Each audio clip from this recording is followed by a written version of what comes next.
Hello बच्चों, मैं जितेंद्र कुमार शर्मा और मेरे साथ आप पढ़ने वाले हैं कक्षा 1 की हमारी जो गणित है उसकी जो पाठ्य पुस्तक है आओ गणित सीखे उसका चौथा अध्याय जिसका नाम है ज़्यादा और कम। प्यारे बच्चों, इस पाठ के 2 भाग हम पिछली कक्षाओं में पढ़ चुके हैं, जहां हमने यह समझ बना ली थी कि हम काउंटिंग करके यानी गिन करके ये पता कर सकते हैं कि कौन सी चीज़ें ज़्यादा होंगी और कौन सी चीज़ें कम होगी। हमने गिना था ना चीकू के बॉक्स को खोल करके कितनी सारी चॉकलेट्स को। बच्चों, साथ ही साथ हमने हमारे अध्याय को आगे बढ़ाते हुए जो हमारे अभ्यास प्रश्न है, प्रैक्टिस क्वेश्चंस थे, उनको भी हमने हल किया। हमने अभ्यास 4.1 यानी 4.1 का पहला क्वेश्चन कर लिया था, जहां हमने गिने थे बॉक्सेस को और पता किया था कि किस बॉक्स में सबसे ज़्यादा चीज़ें थी। अब बच्चों, हमारा जो अभ्यास है यानी अभ्यास 4.1 है, उसके अगले क्वेश्चन यानी क्वेश्चन संख्या 2 पर चलते हैं और देखते हैं कि वहां हमें क्या करना है। तो चलो देखते हैं प्रश्न संख्या 2।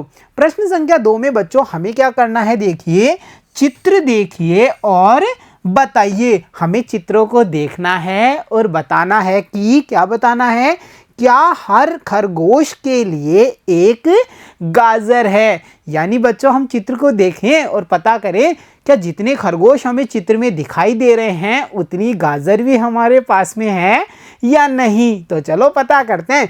देखो बच्चों, यहाँ इस चित्र में हम कितने सारे खरगोश देख पा रहे हैं, प्यारे प्यारे से खरगोश, और इनके पास में हम देख पा रहे हैं अलग अलग कोनों में गिरी हुई हैं गाजरें। तो चलो पहले खरगोश को गिनते हैं और पता करते हैं खरगोश कितने हैं। तो चलो शुरू करते हैं। 1 2 3 4 5 कुल खरगोश कितने हुए, हमने यहाँ लिखा खरगोश हमारे चित्र में हैं कितने, 5। अब बारी है गाजर गिनने की। गाजर को भी गिनते हैं। देखो, गिने, शुरू करो। 1 बहुत बढ़िया, 2 बहुत बढ़िया, और कहाँ है गाजर, ढूंढो ढूंढो, ये रही। 3 बहुत ही बढ़िया, और ये रही 4। इसके अलावा और कहीं गाजर हमें नज़र नहीं आ रही। यानी इस चित्र में गाजर कितनी हुई, हमने गिना और पता किया कि यहाँ गाजर की जो संख्या है वो है 4। अब बच्चों, हम प्रश्न पे दोबारा चलते हैं और देखते हैं प्रश्न क्या पूछ रहा था हमसे। प्रश्न में हमें कहा गया कि क्या हर खरगोश के लिए, आप ये बताइए कि जितने खरगोश हैं उनके लिए एक एक गाजर है क्या या नहीं, ये तो आप ही बताएंगे। बताइए बताइए, खरगोश कितने हुए, 5, और गाजर कितनी हुई, 4। तो क्या ये सभी खरगोश अपनी एक एक गाजर ले सकते हैं? नहीं ले सकते ना। यानी हम कह सकते हैं कि इस चित्र को देख करके हम समझ गए कि सारे खरगोशों के लिए एक एक गाजर नहीं है। तो चलो अब देखते हैं इस चित्र पर आधारित अगला प्रश्न।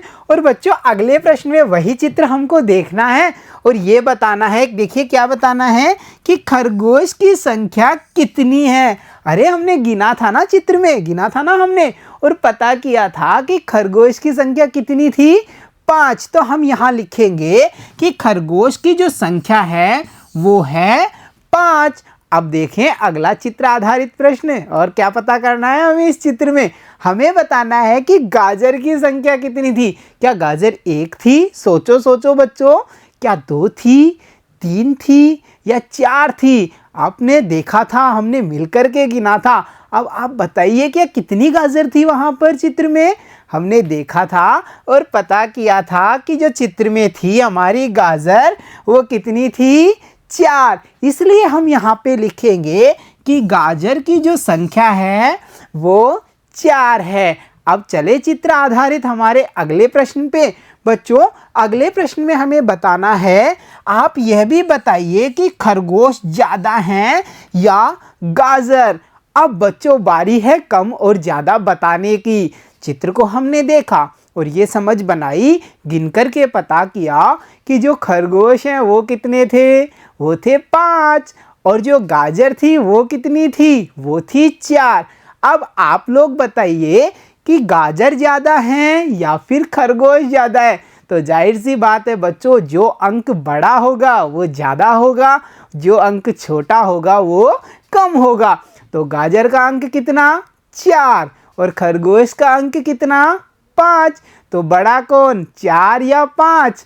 बड़ा है 5, इसलिए हम कहेंगे कि जो खरगोश है वो ज़्यादा है। और हमने यहाँ लिखा है ज़्यादा कौन खरगोश।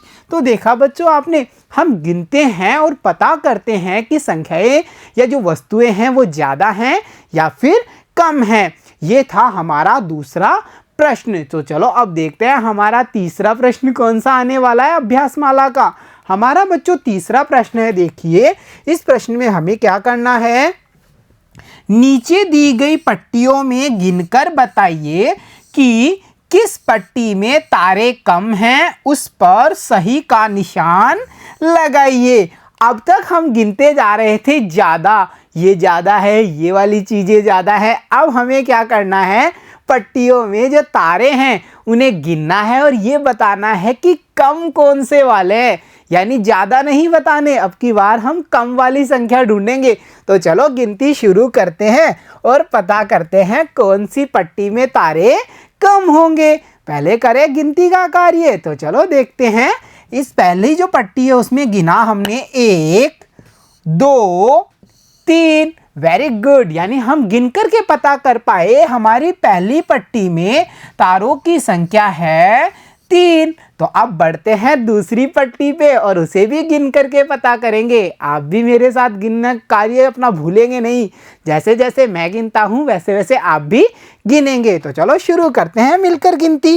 1 2 3 4 5। अरे दूसरी पट्टी में तो 5 तारे हैं। तो हमने यहाँ लिखा कि दूसरी पट्टी में है हमारे पास में 5 यानी 5 स्टार्स। अब हमें क्या करना है, ये बताना है कि दोनों पट्टियों में से कम तारे किस पट्टी में है, उस पर हमें सही का चिन्ह लगाना है। तो बच्चों आप बताइए 3 कम है या फिर 5 कम है? सोचो और बताओ जल्दी से, 5 कम है या 3 कम है? सोचो सोचो और जवाब दीजिए जल्दी से। बहुत बढ़िया, हमने सही पहचाना।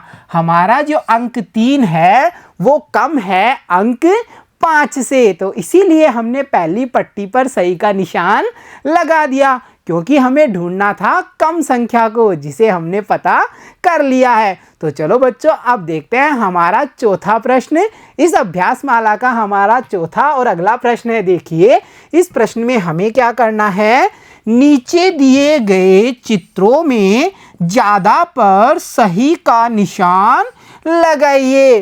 प्यारा बबलू कह रहा है नीचे जो चित्र दिए हुए हैं उन्हें आप गिनिए, पता कीजिए कि ज़्यादा कौन से वाली संख्या या कौन से चित्र हैं, उन पर आप सही का निशान लगाएंगे। तो सबसे पहले चित्रों को देखें और उन्हें गिनते हैं। तो चलो बच्चों आए हैं हमारे पास में चित्र, और ये चित्र किसके हैं, मीठे मीठे गोल गोल से लड्डू, और लड्डू लेकर के आया है प्यारा सा बर्ड।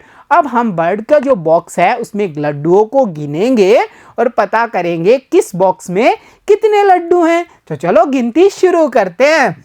1 2 3 4 5 6। अरे वाह, पहले बॉक्स में हमारे पास में कितने लड्डू आए बच्चों? पहले बॉक्स में आए हैं 6 लड्डू। यहाँ हमने लिखा है अंक 6। अब बढ़ते हैं बर्ड के दूसरे बॉक्स पे और देखते हैं इसमें कितने लड्डू हैं। बच्चों यहाँ गिनना शुरू करें, तो चलिए आप भी गिनिए। 1 2 3। अरे वाह, दूसरे बॉक्स में तो हमारे पास में 3 लड्डू आए हैं। तो हमने यहाँ अंक लिखा है 3। अब हमें क्या करना है, अब दोनों अंकों को देखना है और ये पता करना है कि ज़्यादा बड़ा अंक कौन सा है। तो बच्चों देखिए और पता कीजिए जल्दी से, बताइए 6 ज़्यादा है या फिर 3 ज़्यादा है? सोचो और बताइए, जल्दी कीजिए जल्दी कीजिए। हम देख पा रहे हैं 6 ज़्यादा है जबकि 3 कम है। और हमें प्रश्न में बबलू ने क्या कहा था, जो अंक या जिस बॉक्स में ज़्यादा चित्र हैं उस पर आपको सही का निशान लगाना है। इसलिए हम क्या करेंगे, हमारे पहले बॉक्स पर जिसमें 6 लड्डू हैं सही का निशान लगा देंगे। और यहाँ हमने गिन करके फिर एक बार पता किया कि ज़्यादा कौन सा और कम कौन सा। तो चलो अब देखते हैं जो बड़ी है यानी हमारा प्यारा सा बर्ड है वो अगला चित्र कौन सा लेकर आने वाला है। अरे अब की बार तो ये ठंडी ठंडी आइसक्रीम लेके आया है और सबको पसंद भी है ना आइसक्रीम खाना। तो चलो इनको भी गिनते हैं और पता करते हैं किस बॉक्स में सबसे ज़्यादा आइसक्रीम होंगी। तो चलो गिनना शुरू करें, आप भी मेरे साथ गिनेंगे। देखो पहले बॉक्स में गिना हमने 1 2। अरे बड़ी आपके पहले बॉक्स में तो 2 आइसक्रीम हैं, इसलिए हमने यहाँ लिखा अंक 2, लिख दिया ना 2 अंक। अब बढ़ते हैं दूसरे बॉक्स पे और देखते हैं वहाँ आइसक्रीम कितनी है। शुरू करें? तो चलिए शुरू करते हैं।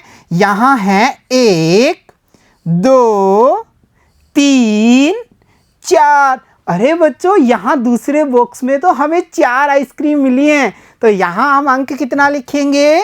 4।